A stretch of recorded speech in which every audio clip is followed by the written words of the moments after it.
Are you currently waiting on God or trusting on God on something or for something? I am too. And if you are, this video is for you. On one of the days, I was talking to God and just, crying to Him and just telling Him how I feel about waiting season is not easy. Then He dropped this inside of me and it has blessed me, has encouraged me, and I was like, I need to share with you guys. So you know how in secondary school when we're written a test and they want to come and share test papers, right? And they're calling the first person, let me say Germany, Luigi, Taku, Gladys, for example, and the first people that are giving the papers to you feel like, oh, Mrs. Pad at the top, you get.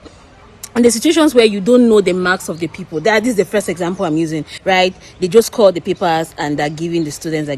You in your mind, you feel like, child, this part is definitely the best. Since they call them the first, they're definitely the best. But in irony, those who they call first to give their papers to, they usually have the worst marks. I'm not here to throw any shade. But those who they call first in class to give their papers first when they're sharing test papers, they usually have the worst grades. While those who are towards the end, right, those who they call them the last, come and take up their test papers, they usually have the best grades. And that's what God told me. You see exactly how they do to share papers, right? You feel like those who are coming up the highest, those who are coming up first, they're calling them first, oh, come and take your paper.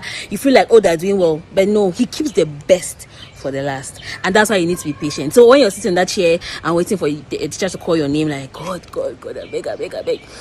It's patience, and it's the exact same thing. Because He's keeping something so good for you, He wants you to be patient. But if you want Him to call you early, you have the worst grade, like you get. So He told me that. I was like, wow. I know why it really stuck out to me. He usually used these things that I can relate to teach me. You can relate to this statement if you somebody that we're doing well in class. I'm not here to throw this thing. So in class, for example, I usually perform well in class. So when they're sharing papers, for example, they'll call the first person to come and take their paper, the second person, the third person. So usually they call me the last. So before I knew all of this, before I knew that, okay, they used to give the best for the last, I used to feel very bad, like, why they give my paper the last? Do I have the worst grade? Do I have the this? But it's because I have the best grade. That's why I was called of the last. So if you're trusting God for marriage, for a business, for love, for a friend, to be able to hear Him clearly, different any type of trusting in Him on, you just have to know that He keeps the best for the last. So don't shake. This word was definitely for me. I don't know, I think I was in church and then He dropped this understanding to my mind. And as I said, God uses things that are close to us so can easily understand what He's trying to teach us, like you get.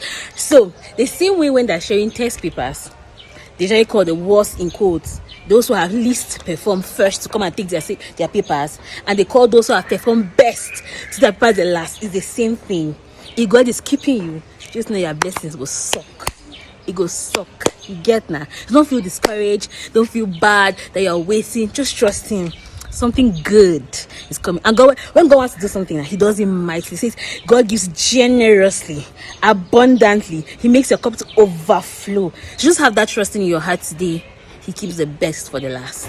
Those who have gone in front, good for them. I'm happy for you. But I better sit here and be patient, because now what God is doing for me, I know you're able to handle it. Anyways, that's all for today. I hope you learned something and I hope this video encouraged you.